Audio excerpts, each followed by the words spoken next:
Namaku Dira, usia 32 tahun, istri dari seorang pria mapan yang tak pernah punya waktu untukku, bahkan di hari ulang tahunku. Di antara kesepian dan formalitas pernikahan yang dingin, aku mencoba sesuatu yang baru. Menghadiahkan sesuatu yang tak biasa untuk ulang tahun suamiku. Sebuah foto pribadi dengan konsep sensual, kado yang tak biasa. Dan disinilah aku, berdiri gugup di depan pintu studio foto milik Raka, fotografer muda berusia 27 tahun yang terkenal dengan bidikan berani dan menyentuh sisi terdalam wanita. Studio itu gelap dan tenang. Lampu-lampu spot menyinari tirai, sofa beludru merah, dan ranjang kecil yang biasanya digunakan untuk pemotretan private. Aroma kopi, parfum mahal, dan sedikit bau cat dinding baru bercampur jadi satu. "Silakan duduk, Mbak Dira," ucap Raka sambil tersenyum tipis. Suaranya dalam, menenangkan. Aku duduk sambil merapatkan jaketku. Di dalam, aku hanya memakai lingerie satin hitam dengan jubah tipis yang menggoda. "Apa suami Mbak tahu soal ini?" tanyanya sambil mengatur tripod. Aku tersenyum datar. "Tidak, tapi mungkin aku ingin dia tahu kalau aku masih bisa menarik seseorang." Tatapan Raka sedikit berubah, lebih dalam, lebih memikat. Ia mendekat dengan kamera di tangan. "Boleh aku mengarahkan tubuhmu sedikit miring ke kiri?" bisiknya. Tangannya menyentuh pinggangku, ringan, tapi menggetarkan seolah bukan hanya kulitku yang disentuh, tapi juga bagian dalam diriku yang selama ini kosong. Kamera mulai membidik, flash menyala, tapi bukan sorot lampu yang membakar tubuhku, melainkan sorot matanya. "Pandanganmu kosong, Mbak, tapi tubuhmu penuh cerita," katanya pelan, nyaris berbisik di telingaku. Aku menoleh, terlalu dekat. Nafas kami bertemu.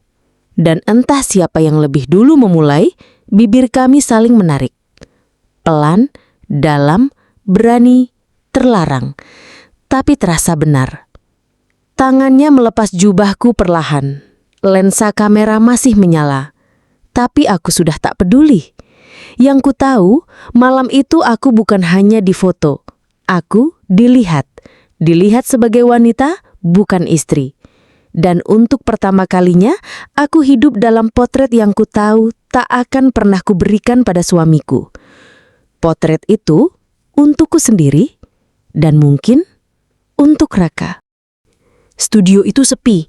Hanya suara klik kamera, desahan napas kami, dan denyut jantungku yang tak berhenti memukul dada. Aku lupa aku seorang istri. Lupa bahwa aku datang ke sini untuk foto, bukan untuk jatuh. Raka menatapku seperti lelaki yang haus akan kejujuran wanita. Bukan tubuhku saja yang dia buka, tapi lapisan-lapisan luka yang kusimpan rapat selama bertahun-tahun. "Kamu tahu?" bisiknya sambil menyentuh pundakku. "Aku bisa berhenti sekarang kalau kamu mau." Aku menatap matanya, dalam, panas. "Tapi kamu gak ingin berhenti kan?" tanyaku lirih. Ia mendekat, napasnya hangat di leherku. Aku gak tahu, ini salah, tapi aku gak bisa berpura-pura lagi. Tirai tertutup, lampu studio temaram. Tubuh kami menyatu di atas sofa tempat biasa model duduk. Tapi malam ini bukan pemotretan, ini pengakuan Dian. Kami bukan sekedar saling menyentuh, kami melepaskan beban dengan ciuman, dengan pelukan, dengan gerakan pelan yang mendalam. Aku tidak ingat jam, tidak peduli. Yang kupikirkan hanya satu. Untuk pertama kalinya dalam hidupku, ada pria yang menyentuhku sambil benar-benar menatapku. "Apa kamu akan kembali lagi?" tanya Raka sambil memelukku dari belakang. Selimut menutupi tubuh kami. Aku diam. "Bukan buat foto," lanjutnya. Aku menarik napas panjang. Aku gak tahu, tapi tubuhku sudah kembali sebelum aku pergi. Malam itu aku pulang dengan rambut berantakan, parfum lelaki asing menempel di kulitku, dan satu dosa baru dalam hidupku. Tapi yang paling mengganggu bukan rasa bersalah, tapi keinginan untuk kembali lagi. Sudah 3 hari sejak malam itu. Dan setiap malam, aku berdiri lama di depan cermin, menatap tubuhku sendiri. Bekas jemarinyu seperti masih tertinggal di kulitku. Aku berkata pada diri sendiri, itu hanya sekali, itu cuma hilaf. Tapi tubuhku menginginkannya lagi, lebih. Bukan hanya tubuh, tapi rasa itu. Rasa dilihat, dihargai, dikehendaki. Sayang, kamu belum kasih aku hadiah ulang tahunmu ya? Suamiku berkata sambil memegang ponsel. Matanya bahkan tak menatapku. Aku tersenyum tipis. Hadiah itu sudah ada, tapi bukan untukmu. Aku datang lagi, tapi bukan untuk pemotretan. Kali ini, aku datang tanpa alasan. Atau mungkin alasannya terlalu dalam untuk dijelaskan. Raka membuka pintu dengan kaos putih tipis dan rambut sedikit basah. Aku tahu kamu bakal datang lagi, ucapnya sambil tersenyum. Studio gelap, tirai ditutup. Tak ada kamera menyala. Tapi ada satu tempat tidur kecil yang entah sejak kapan muncul di sudut ruangan. Aku nggak tahu harus bagaimana, Rak, bisiku sambil berdiri kaku. Dia mendekat, mengusap rambutku pelan. Berhenti berpikir, rasakan saja malam ini, kayak malam pertama itu. Kami berciuman, lebih dalam dari sebelumnya. Tubuhku bukan hanya pasrah, tapi ikut mencari, menuntut, membalas. Tangan kami saling meraba, bukan hanya kulit, tapi luka-luka dalam diri kami masing-masing. Suara nafas, ranjang yang berderit pelan, dan bisikan jangan berhenti menjadi musik yang menyelimuti malam itu.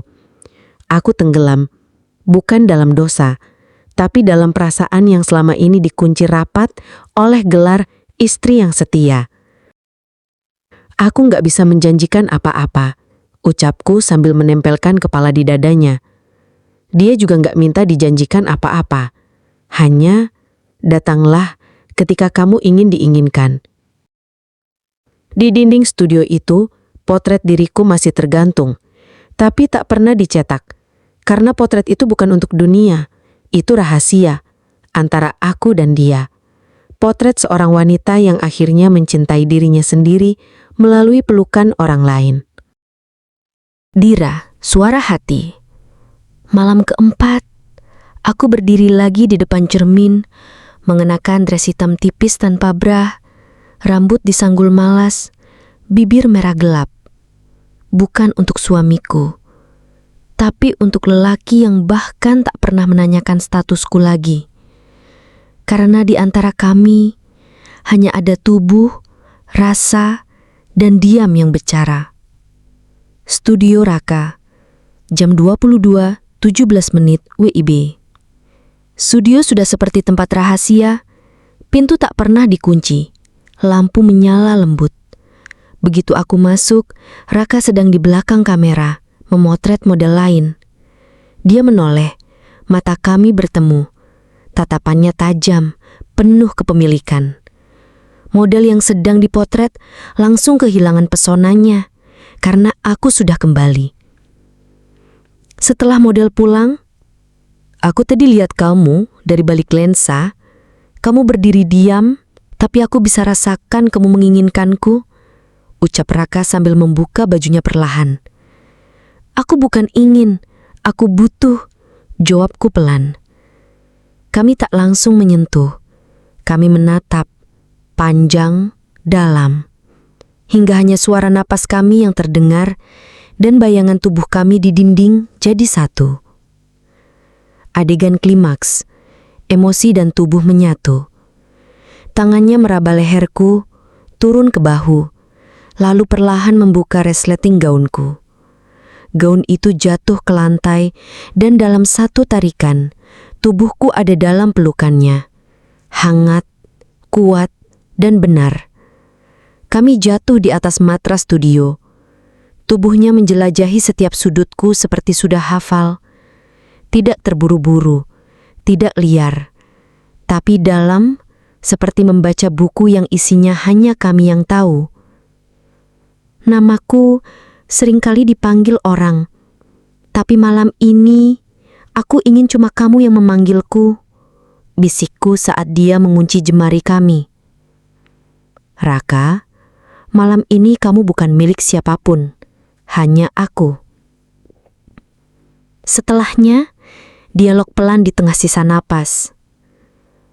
Apa kamu pernah menyentuh istrimu seperti ini? Dia menatapku. Aku belum pernah menikah, dan kamu yang paling jujur yang pernah aku peluk. Malam itu kami tak bicara soal hari esok. Tak bicara soal status, dosa, atau rasa takut. Kami hanya dua manusia yang saling menemukan kehangatan dalam gelap dan saling menyentuh dalam bayangan. Hubungan ini seperti api kecil di balik tirai tipis. Diam-diam menyala, diam-diam membakar. Setiap malam aku tidur di ranjang suamiku, tapi pikiranku tetap di studio itu, di tubuh itu, di sorot mata lelaki itu yang membuatku merasa hidup. Pagi, suami Dira curiga. Kamu makin sering keluar malam. Aku cuma nanya, kamu ada urusan apa sih, Dir? Aku menatapnya, lelah. Studio, aku lagi pesan cetakan foto, katanya masih diedit. Dia mengangguk, tidak terlalu peduli, seperti biasa. Dan disitulah kebebasanku dimulai. Malam di studio, Dira datang diam-diam. Raka sudah menungguku di atas matras studio, hanya mengenakan jeans. Telinganya terpasang headphone, musik lembut terdengar samar. Sudah kubuat playlist yang hanya boleh diputar waktu kamu datang, bisiknya. Aku melepas jaketku perlahan, tanpa bra, tanpa dalaman. Raka duduk, matanya menelusuri tubuhku dari atas ke bawah. Nafasnya mulai berat. Dia menarikku ke pangkuannya. Tangannya menyelusuri punggungku, lidahnya menyentuh bahuku pelan. Aku menggeliat dalam diam. Tidak ada kata-kata. Hanya suara nafas, hanya suara gesekan tubuh, dan rintihan kecil yang ditahan. Karena kami sudah hafal, studio ini bukan tempat kedap suara. Tanganku menggenggam rambutnya, tubuh kami menyatu dalam irama yang dibuat tanpa lirik. Dan di detik terakhir, kami tak bisa menahan suara kami lagi. Ledakan itu bukan sekadar orgasme, tapi lepasnya beban, lepasnya rasa tertekan selama bertahun-tahun. Setelahnya, dialog lirih penuh rasa. Apa kamu sadar, tanya Raka, bahwa kamu mulai tinggal di pikiranku, bahkan saat kamu gak ada? Aku diam, menatap matanya. Kalau ini terus berlanjut, kita gak akan bisa lepas, bisikku. Raka menarik selimut ke tubuhku, lalu mencium dahiku. Aku gak pernah niat melepaskanmu.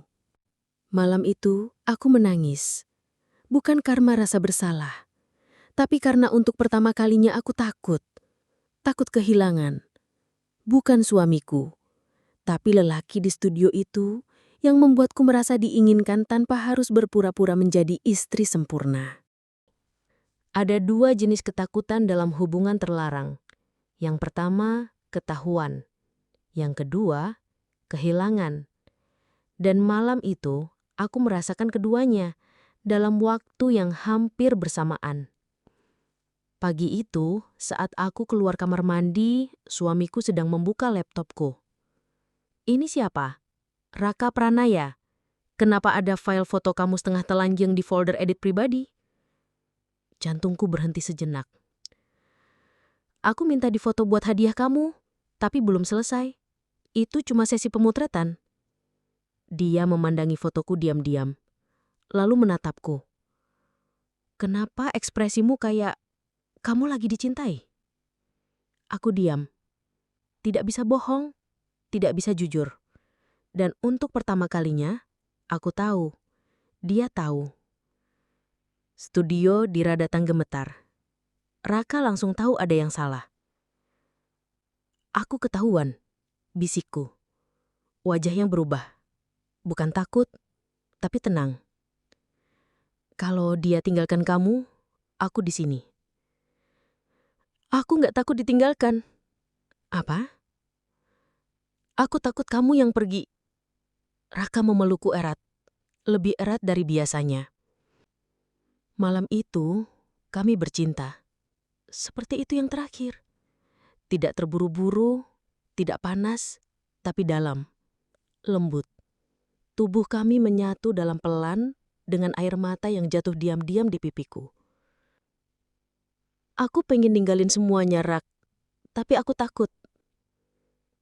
Aku juga takut kehilangan kamu, tapi aku gak akan kabur. Di tengah kehangatan tubuhnya, aku merasa kecil, rapuh. Tapi untuk pertama kalinya, aku tahu, Raka bukan hanya selingkuhanku, tapi rumah yang kutemukan di tengah reruntuhan. Pagi harinya, suamiku sudah tak ada di rumah. Cincin kawinku ditinggal di meja makan. Tak ada kata perpisahan, hanya diam yang lebih menyakitkan dari teriakan. Aku duduk sendiri, tak menangis, karena sebenarnya aku sudah pergi dari pernikahan ini jauh sebelum dia tahu. Penutup episode. Hubungan kami bukan lagi rahasia, dan aku tahu dunia akan menghukumku. Tapi malam-malam bersamanya bukan dosa bagiku. Karena hanya diperlukannya, aku tahu seorang wanita bukan sekedar istri, tapi manusia yang juga berhak dicintai sepenuhnya. Suara hati. Aku sudah kehilangan statusku sebagai istri. Tapi entah kenapa, rasa bebas ini justru lebih menyesakkan dari sebelumnya. Di media sosial, orang-orang mulai bertanya. Saudara mulai berbisik. Dan yang paling menyakitkan, ibuku menelpon hanya untuk berkata, "Kamu memalukan." Di studio, tempat berlindung terakhir. Aku masuk ke studio tanpa suara. Raka sedang menyusun hasil cetakan foto.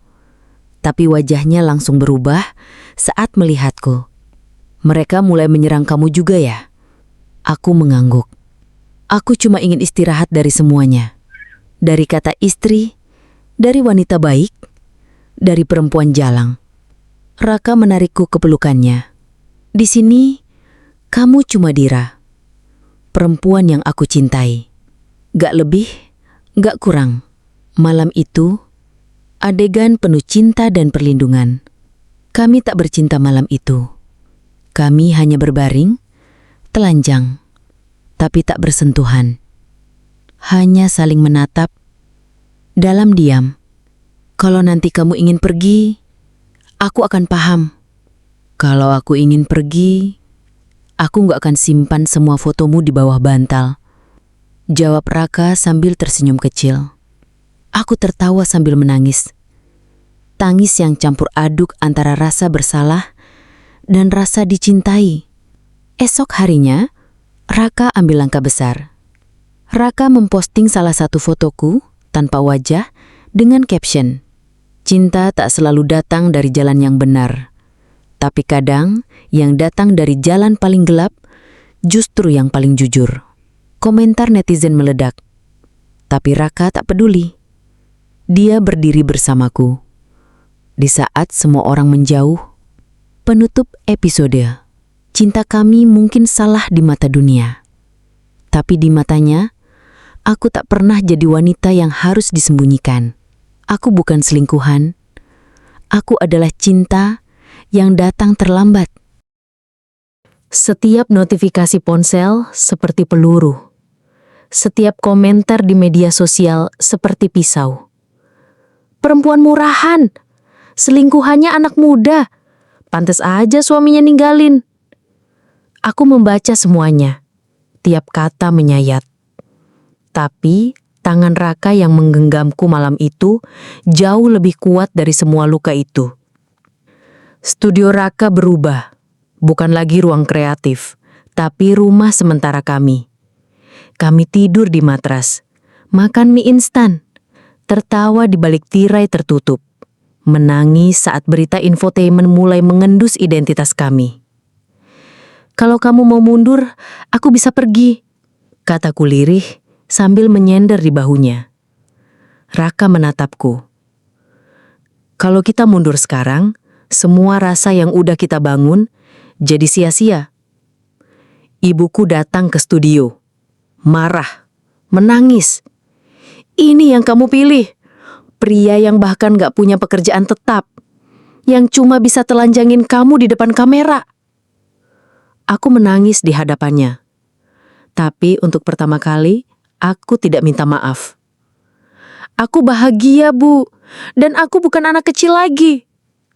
Ibu pergi dengan mata merah. Tapi kata-katanya terakhirnya membuatku menggemetaran.